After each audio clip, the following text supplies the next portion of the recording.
To maintain the structural integrity of a commercial aircraft over tens of thousands of flight cycles, engineers have to monitor the smallest points of vulnerability.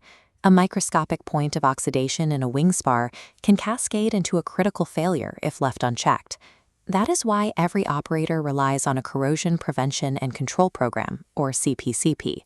The entire operational mandate of this program is to catch and remediate structural degradation, maintaining the aircraft to what is known as corrosion level 1 or better.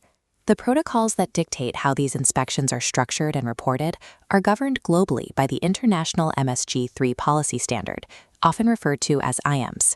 Historically, IAMS explicitly defined corrosion level 1, but omitted standardized definitions for levels 2 and 3. By only requiring reporting for corrosion exceeding level 1, it lacked precise thresholds. This ambiguity leaves maintenance teams struggling to categorize damage, where classification triggers entirely different procedural oversight. Relying on an open-ended phrase like beyond level 1 replaces objective engineering standards with subjective interpretation on the hangar floor, undermining the baseline control of structural airworthiness.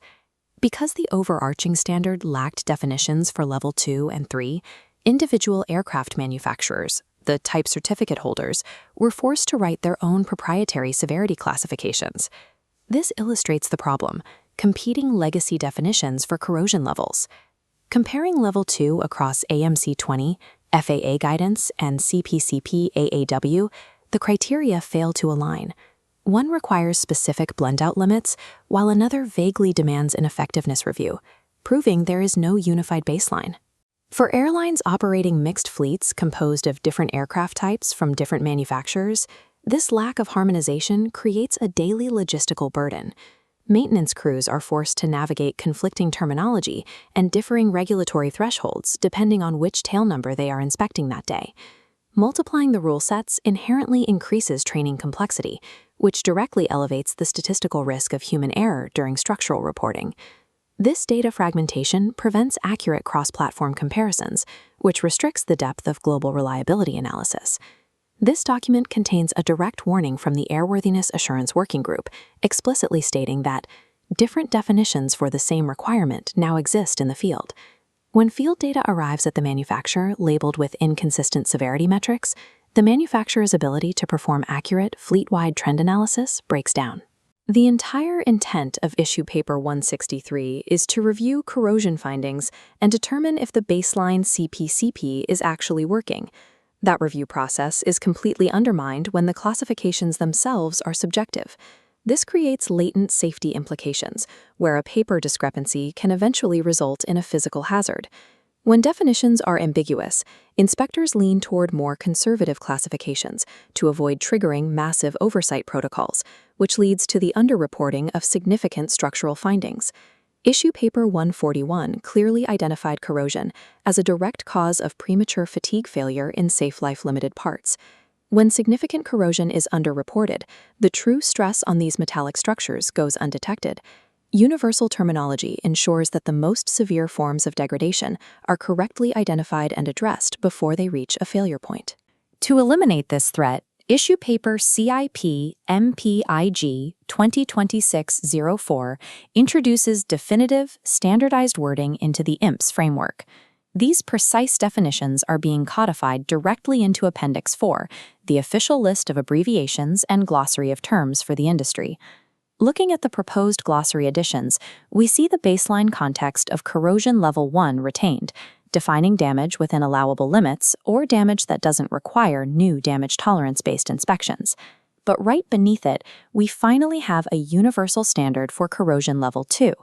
The core operational trigger is explicitly written into the text. Level 2 corrosion is any finding exceeding level 1 that may require a review of the operator's CPCP effectiveness. It also includes a crucial exclusionary clause.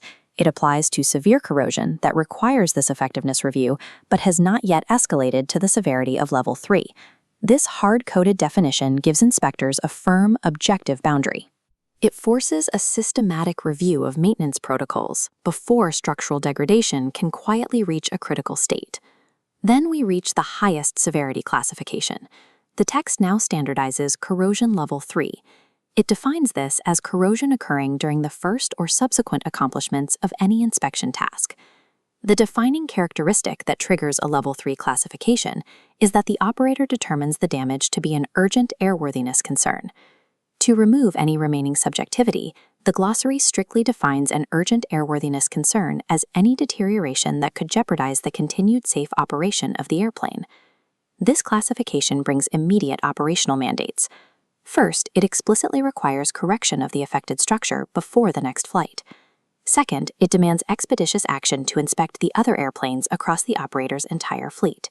By meeting the Level 3 criteria, a localized finding immediately becomes a mandatory inspection trigger for every other aircraft in that operator's fleet.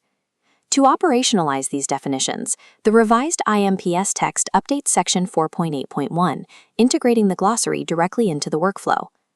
The procedure clarifies that the aircraft operator holds the responsibility for making the initial severity determination on the hangar floor.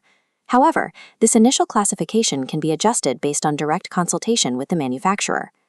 Crucially, the Maintenance Review Board report must now contain established procedures to formally notify the competent authority and manufacturer of any Level 2 or Level 3 findings.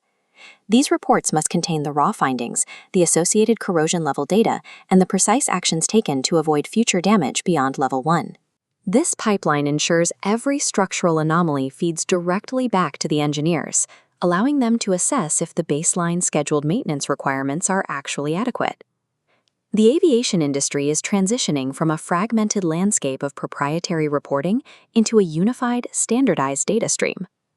With these newly minted definitions, manufacturers can finally process maintenance data across thousands of airframes to perform mathematical, fleet-wide trend analysis without translation errors.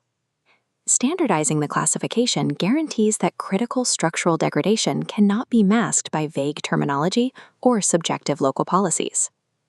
CIP MPIG 2026-04 synchronizes the industry's reporting standards, ensuring that structural findings are captured with the precision required for modern airworthiness management.